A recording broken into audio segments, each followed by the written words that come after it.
അല്ല യൂഷ്വലി ഇത് സ്റ്റാർട്ട് ചെയ്യുന്നത് ഒരു മൈൽഡ് ഇൻഫെക്ഷനായിട്ടായിരിക്കും. ഡയറക്റ്റ്ലി അഗെയിൻ ഇൻഫെക്ഷൻ പ്രോഗ്രസ് ചെയ്യുമ്പോഴാണ് അത് ന്യൂമോണിയയിലോട്ട് പോകുന്നത്.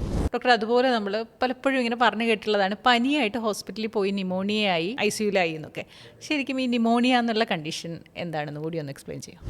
ന്യൂമോണിയ നമ്മുടെ ലങ്സിൽ വരുന്ന ഇൻഫെക്ഷനാണ്. ലങ്സിൽ വന്നിട്ട് ആൽവിയോളയിൽ ഇൻഫെക്ഷൻ ഉണ്ടായിട്ട് അതിൽ നമ്മുടെ പസൽസും സെക്രീഷൻസ് എല്ലാം കൂടെ നിറഞ്ഞിട്ട് ഒരു സോൾഡിഫൈ ചെയ്യും. ലങ്സിൻ്റെ നമ്മൾ ലങ്സ് സ്പോഞ്ച് പോലെ ഇരിക്കുക എന്ന് പറയില്ലേ, അപ്പോൾ ആ ഒരു കുറച്ചൊരു ഭാഗം സോൾഡിഫൈ ചെയ്യുന്നതിനാണ് ന്യൂമോണിയ എന്ന് പറയുന്നത്, അല്ലെ കൺസോൾട്ടേഷൻ എന്ന് പറയുന്നത്. അപ്പോൾ അത് പനിയായിട്ട് വന്നിട്ട് ന്യൂമോണിയ ആവുന്നതല്ല, ന്യൂമോണിയ കാരണമായിരിക്കും പനി വന്നത്. അതായത് പെട്ടെന്നൊരു രോഗം വന്നത് ന്യൂമോണിയയിലേക്ക് മാറുകയാണോ, നമ്മൾ ട്രീറ്റ് ചെയ്യാതെ വെച്ച് അത് ന്യൂമോണിയ ആവുകയാണോ ചെയ്യുന്നത്?